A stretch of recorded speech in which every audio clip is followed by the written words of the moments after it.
Clinton.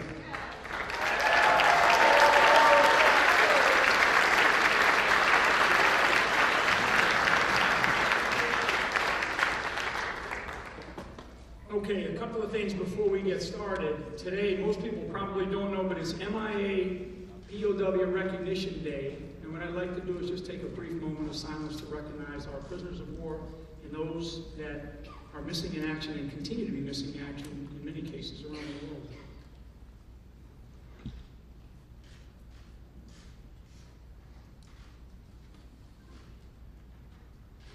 Thank you. Thank you. And a big round of applause for our POWs and MIAs.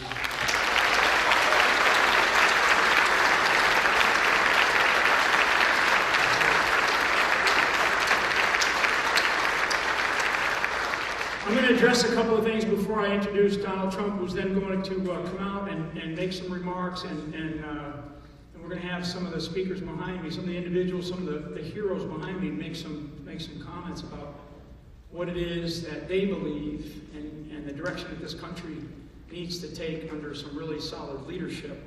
The first thing I want to address is this notion of deplorables. And I will tell you, if it's a badge of honor to wear, and I don't consider myself a deplorable person, but if it's a badge of honor to wear, when you think about the individuals who ran out to Lexington Common and formed up against the British to really begin to fight for American patriotism, to fight for something that they believed in, or as they trailed back to the North Bridge, and you're all familiar with the shot heard around the world, which is where that shot came from, and they fought back an aggressor at that time. And you take that all the way forward to all the men and women who have served and continue to serve in our combat zones around the world today. These are not deplorable individuals. These are individuals who care deeply for our country. And I will tell you, we should continue to respect the idea of patriots and people who are willing to volunteer and give the last true measure of devotion to this country if required in order to fight for it. And what we have right now in this country is we have a deficit of leadership in this country right now.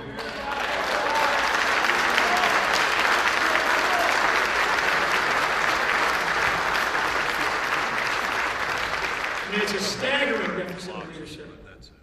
Hillary Clinton, she is unfit to be president of the United States and commander-in-chief.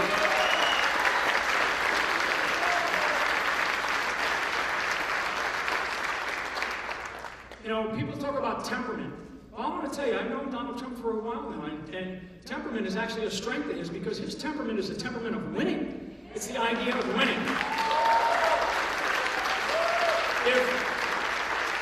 If there was a temperament problem, for anybody who watched the Commander-in-Chief's town hall a week or so ago, now you saw the temperament rise up in Hillary Clinton, and you saw her when she stood up on the stage there to argue with the individual, the great, I believe the gentleman that asked the question was out of the Navy, or a Navy veteran. Now, tough question, and she lost her temper. She lost her temper, and that's something that I think we have to pay very close attention to. We cannot have that kind of judgment in the White House.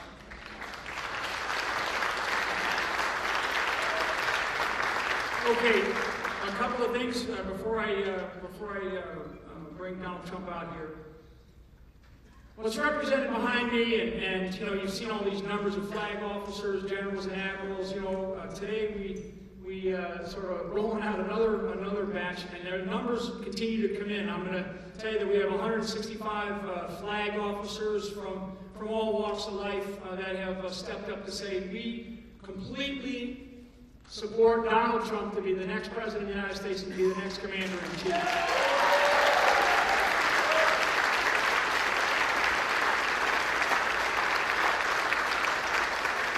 And I will tell you, this is not out of frustration. This is out of determination and resolve to get our country back on track. That's what it's about.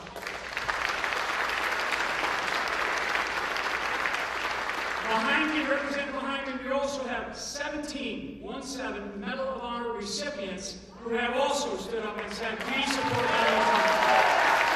Unbelievable.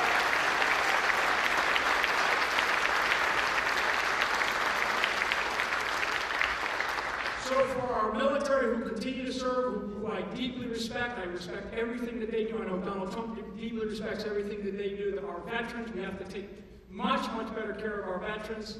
We have our families. Our families remain sort of that silent group out there who are struggling. I'm telling you, we've met with many military families for, over the last couple of weeks now, and particularly our Gold Star families, and I think we have a couple of Gold Star family members represented in here today. We want to make sure that they are not forgotten, that they are taken care of, and that we do everything we can to just cherish everything that they represent for this country.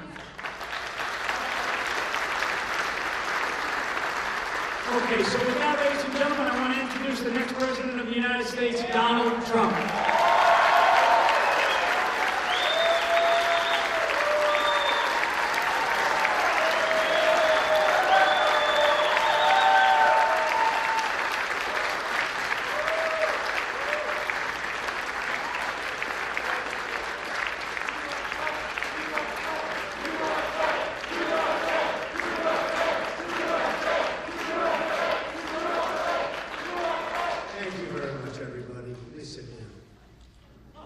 Nice hotel.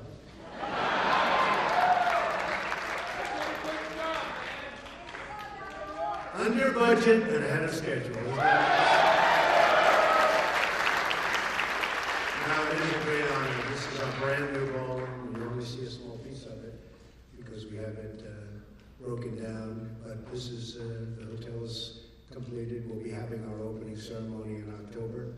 And it's going to be something very special. It's such an honor to have our first event. This is our first event. It's such an honor to have our first event for Medal of Honor winners. I mean, they are the honors. And to get so many endorsements from the Medal of Honor winners is incredible, and I look forward to spending a lot of time.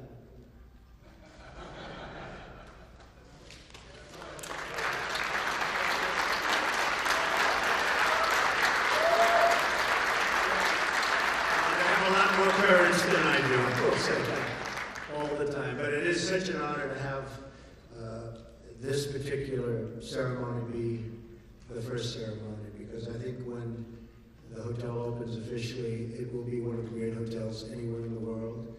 And I want to thank the GSA General Services. They have been spectacular. These are spectacular people. These are tremendously talented people. All of the workers, all of the construction folks, all of the managers, the hotel staff. Amazing how good our country can do when we want to do it. But we have put in tremendous amounts of work and energy and money. And I really believe, I said this will be the best hotel in Washington. I think it may be one of the great hotels anywhere in the world. That's the way it goes on. So really honored that this is our first event. So I'm pleased to be here this morning with two Medal of Honor recipients and the Six Flags, okay? Six Flag and general officers. We have a tremendous amount of talent here, a lot of generals. And General Kellogg, General Flynn, we have just, the room is stacked with generals and talented people and leaders. I love leaders. The great people represent 120 flag and general officer endorsements. 120. And that number is going up very rapidly. And now 17 Medal of Honor recipients. In addition, it's a tremendous amount of very, very brave people. In addition, I'm honored to be joined by the many veterans that are supporting us all throughout the room. Thank you very much for being here.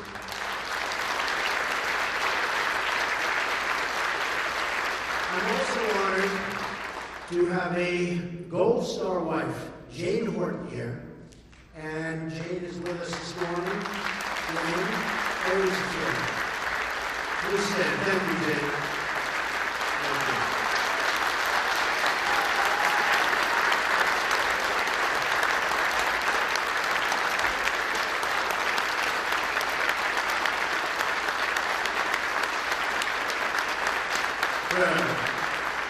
Jane lost her husband, Specialist Chris Horton, in Afghanistan on September 9th, 2011. And Jane, it's such an honor to have you here. And I hear so many things about Chris, and he was a winner. And thank you very much on behalf of the country. Thank you. It's incredibly humbling to be in the company of these real and true heroes. I have the privilege to introduce our first Medal of Honor recipient, Mike Thornton.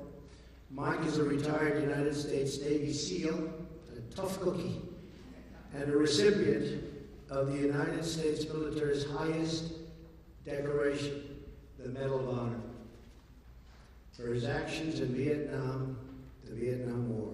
In addition, he is the recipient of a Silver Star, 3 Bronze Stars, and a Purple Heart.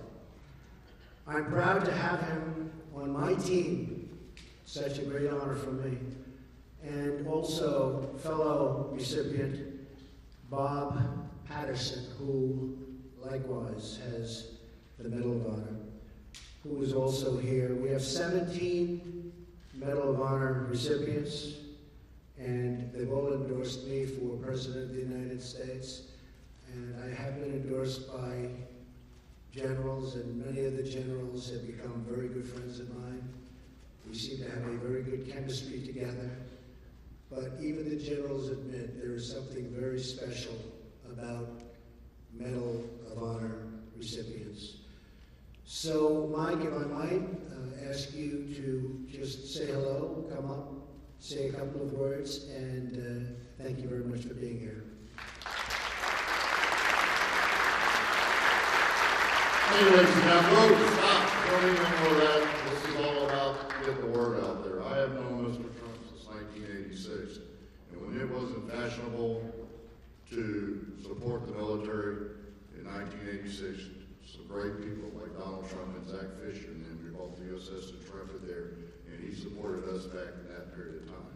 You know, ladies and gentlemen, the medal I wear so proudly around my neck, I do not deserve the medal, never will feel I deserve the medal, but it belongs to every man and woman who's ever served our great nation of America. Because, ladies and gentlemen, freedom is not free.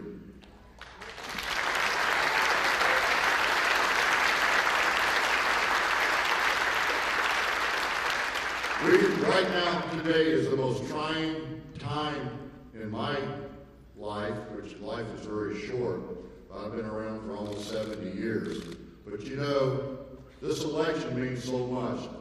We do not need any more bureaucratic leadership from Washington, D.C. We need true leadership from the top. Mr. Trump has never failed in anything because he listens to his advisors, he listens to his people. For the last 8 years, our president hasn't listened to anybody. And that's the reason why we lost CIA directors, we've lost Secretary of Defense, and many, many general officers have dropped out or resigned because of his leadership. We cannot stand for 4 more years of leadership like that. We need somebody who's going to lead from the front like Donald Trump.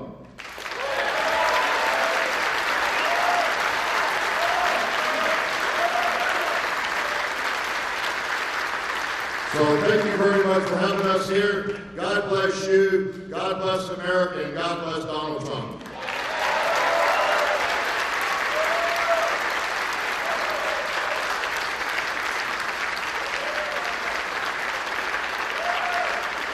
Let's introduce Bob Patterson, my good friend for 45 years.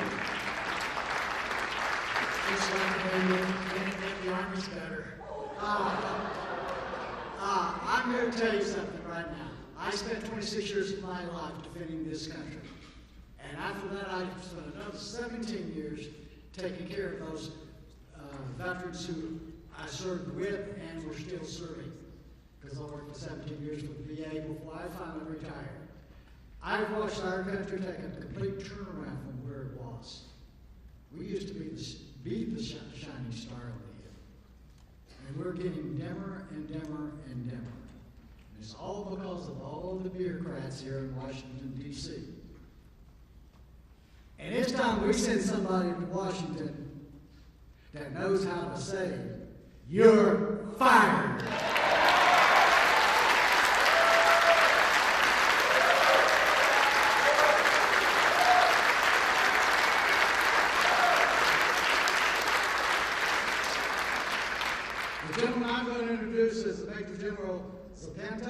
He is the CEO and President of the United States Mexican Chamber of Commerce based here in Washington, D.C. He's held service served on many commissions under Presidents Nixon, Ford, Reagan, and both the Bushes. General Zapata entered the military in 1964, and he has numerous awards and decorations, including Silver Star, 5 Bronze Stars, with V for Valor and Purple Heart.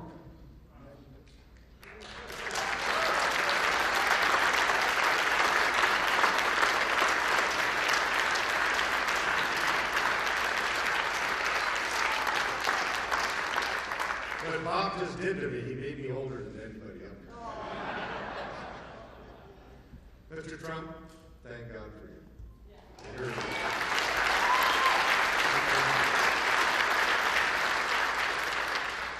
You know, being a Vietnam veteran and serving all the way through the Iraq and Afghanistan war in the Department of Defense as the chairman of the Reserve Forces Policy Board, for half of the military that we deployed to that region 15 years ago, and we're still there. We're National Guard reserves. And when they came home, they couldn't use the VA because they were not veterans, because they were still part of their reserve and National Guard unit. I know the next President of the United States, Donald Trump, will fix that.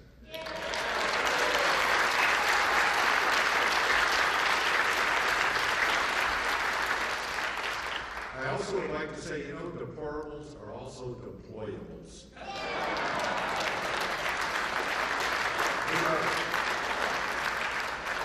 Ladies and gentlemen, it is an honor for me to be here in supporting the next President of the United States who will lead from the front, who has the kind of leadership that we need, is not afraid to make that decision. Ladies and gentlemen, I'm really honored to be with Donald Trump, and I'm all with you.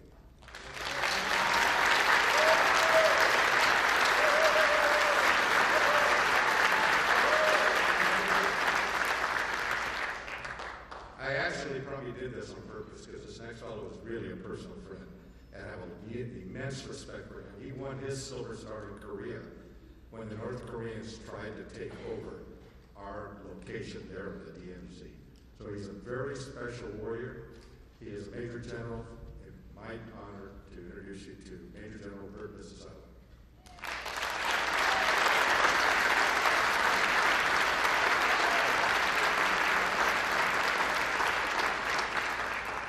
Thank you, Al. We do go way back. I don't really go back to the Korean War, but that's indeed where I awarded the Silver Star. After 40 years of serving this nation in uniform and 4 combat deployments, I've become convinced that our nation needs a multidisciplinary interagency approach to defeat our enemies and to secure the long-term fruits of victory. In essence, what we need is some fresh thinking, innovative approaches, and strong leadership. It's been my privilege to have spent some quality time with Mr. Trump on and off the campaign trail over the past few months. And I have been extremely impressed with this gentleman's stamina. And if any of you were privy to his schedule, you would be totally amazed at what he has been able to do.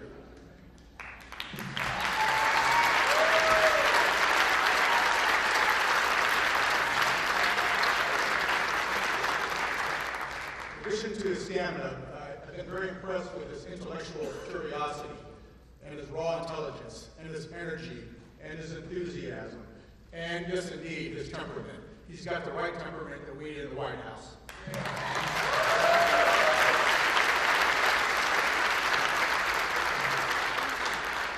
But the thing that I've been most impressed with is his absolute love for the men and women in uniform and the support he's going to give them from the White House.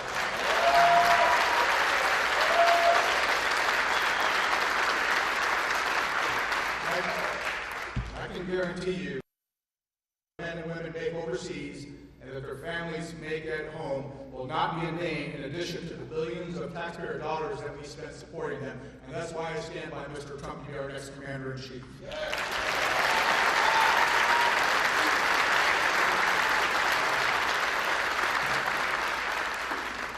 Now it's my pleasure to introduce fellow comrade of arms, Admiral Don Warren.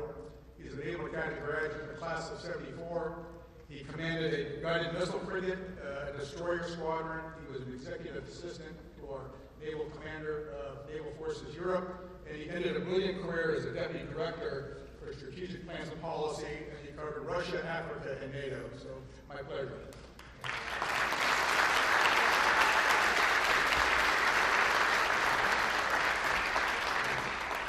Well, thank you, everyone.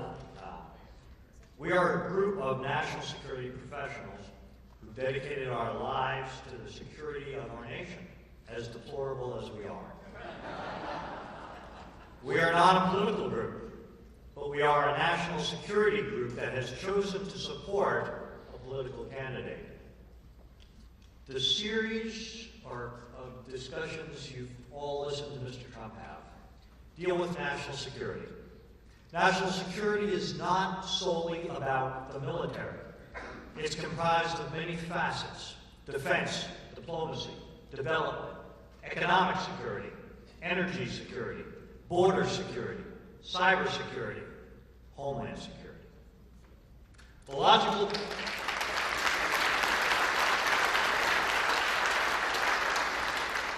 logical policy presentations that Mr. Trump has delivered over the last few weeks lay out a sound strategic approach to providing the security of the nation and the security of all Americans. These policies comprise a holistic approach to addressing the complex facets of national security in a complex and extremely dangerous international world. Moreover, Mr. Trump combines this multifaceted approach to our security with a pronounced commitment to those in uniform serving our nation today. And in fact, all veterans who have worn the cloth of the nation. And that commitment extends to the families of those who have served. For as all of us in this room know, their sacrifice has been as equally difficult, if not more so, than our own. George Washington said, "The willingness with which our young people are likely to serve in any war, no matter how justified, shall be directly proportional to how they perceive veterans of earlier wars were treated and are appreciated by our nation."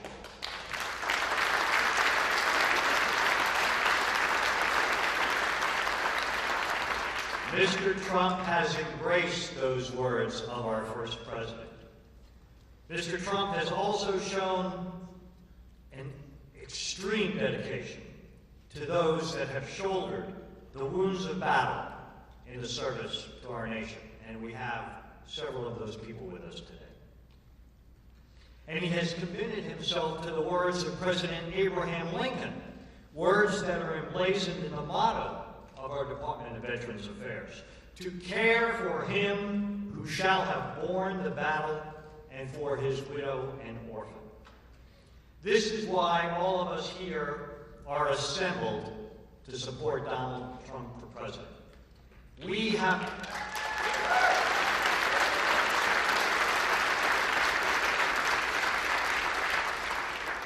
have lived national security for a large part of our lives. We understand how a strong economy, cooperative governance, combined with skilled diplomacy, sound energy policy, sound alliances, and a united American public, all defended by a well-trained, appropriately funded, fully committed, and technologically unsurpassed military, come together to make America strong and make the world a safer place.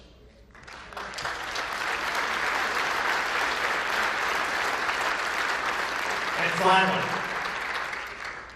all of us on this stage, all of you in the audience who have served, you took an oath. You pledged, sealed with the honor and commitment in your own lives. An oath not solely to our country, not to our flag, not to a chain of command, or not to a commander-in-chief, but an oath to a piece of paper, a piece of parchment upon which is written those ideals in which we believe, those values that define us as a nation, those very virtues that those who have served before us defended with their lives. An oath to defend the Constitution of the United States from all enemies, foreign and domestic, and to bear true faith and allegiance to that Constitution. To form a more perfect union, to establish justice, to ensure domestic tranquility, to provide for the common defense, to promote the general welfare, and to secure the blessings of liberty to ourselves and our posterity. That oath is important to all of us here today.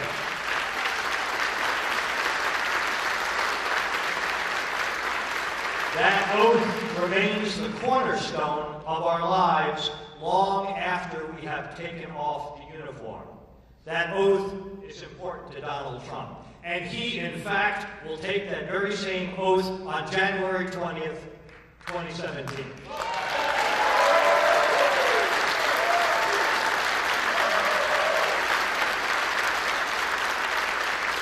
That's why we assembled in this room, along with many other veterans and their military families, all support his candidacy for President of the United States of America. Together, we will all make America great again. Thank every single one of you for your service to our nation, and may God continue to bless our United States of America.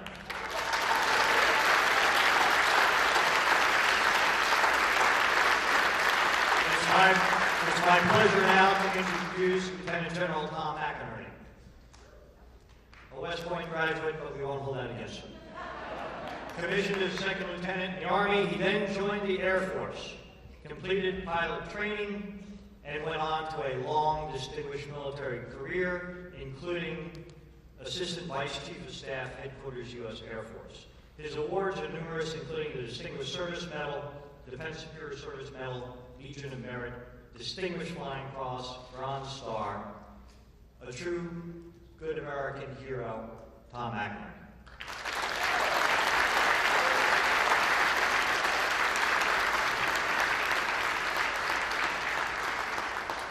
Thank you, Don. It's very simple. We, all warriors here, are supporting Mr. Trump because he has the only budget, the only economic plan that can rebuild the military.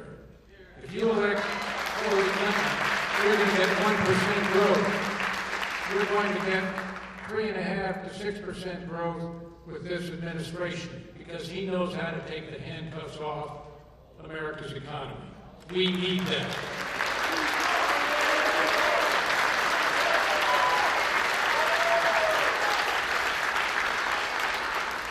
Make it very clear to the American people there is only one candidate that can rebuild the United States military and make us great again. Now, it's my distinct pleasure to introduce Lieutenant General Keith Kellogg, who is on the national security part of Mr. Trump's team. He's doing the transition team for defense and VA affairs. Keith had 2 tours in Vietnam with the 101st Airborne Division and then with Special Forces. He has a very distinguished career, culminating in the commander of the 82nd Airborne Division, the All-American Division, and finally finishing up as a J6 in the Joint Staff because the chairman wanted a warrior. Keith is a warrior. God bless you, Mr. Trump, and God bless America. Keith Kellogg.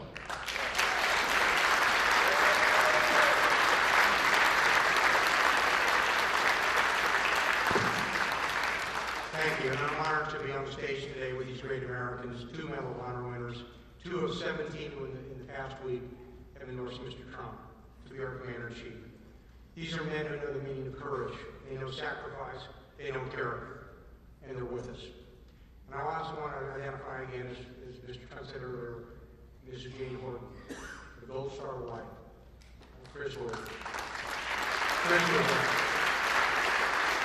Chris was a great young sniper with the 45th Infantry Division, the Thunderbirds of Oklahoma, and God bless you, and God bless what he has done as well. And to be these great veterans behind you who have served our nation so well. You know, we started last week, just last week, there were 88 who signed. We're over 165 today. These are men and women who led at all levels of leadership and believe deeply in his temperament, his leadership, his vision, and his guts to be our Commander-in-Chief.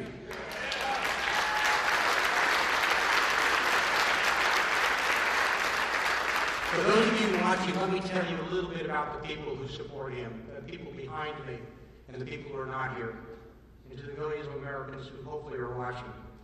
These are commanders who fought in Afghanistan. They fought in Iraq. They fought in Mogadishu. They fought in Panama.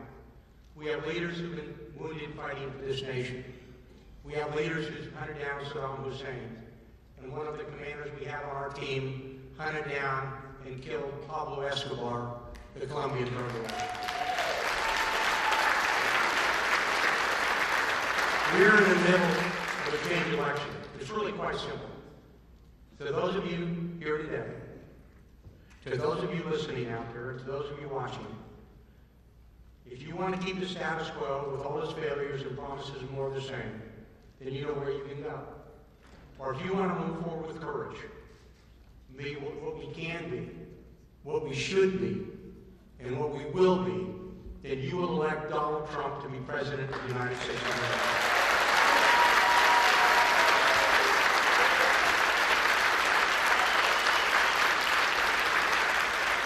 For those of you watching, join with us on this stage. Join those millions who've already stood with us in the past months to carry this man, and with him, our nation, to victory on 8 November. God bless you and thank you.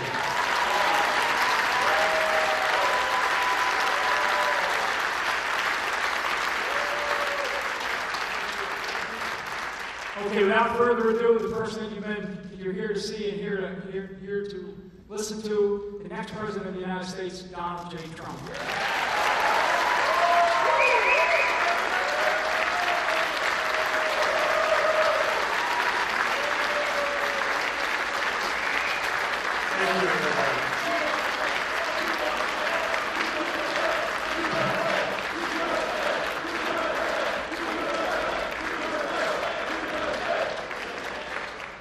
Thank you, everybody. Please sit down. Thank you. This is such an amazing honor. And the difference is we want to all get back to work, whether it's building our military or building our country. We have to get back to work. We have a lot of work to do. We've been very much left behind. Speaking with the admirals and the generals and all of the military people, we talk about the word depletion.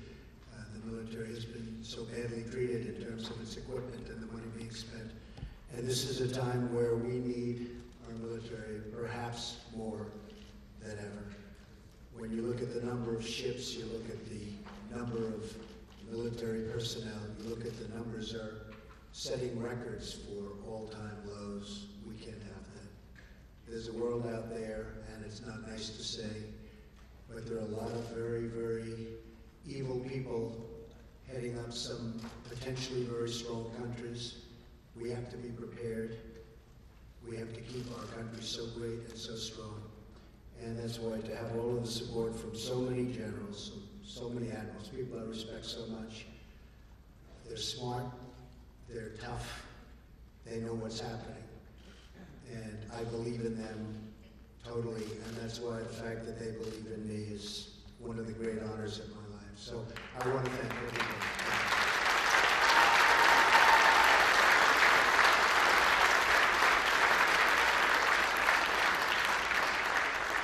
Not to mention her in the same breath, but Hillary Clinton and her campaign of 2008 started the birther controversy. I finished it. I finished it. You know what I mean. President Barack Obama was born in the United States, period. Now we all want to get back to making America strong and great again. Thank you. Thank you very much. Thank you, everyone. Thank you.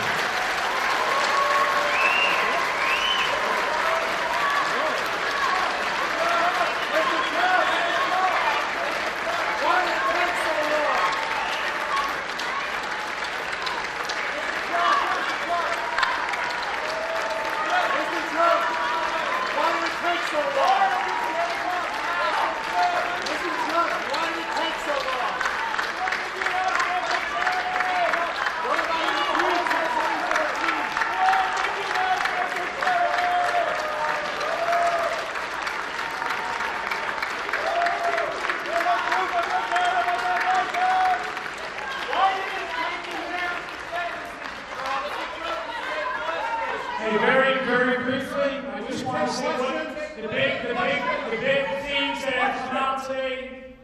what you heard today first, we want to deeply thank all of our military men and women who continue to serve this great country.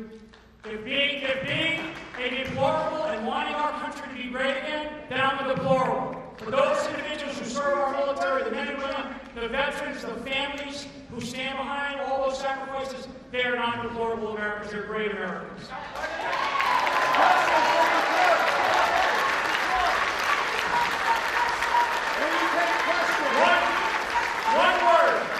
One word came out today in the theme of what you just witnessed. One word came out is leadership.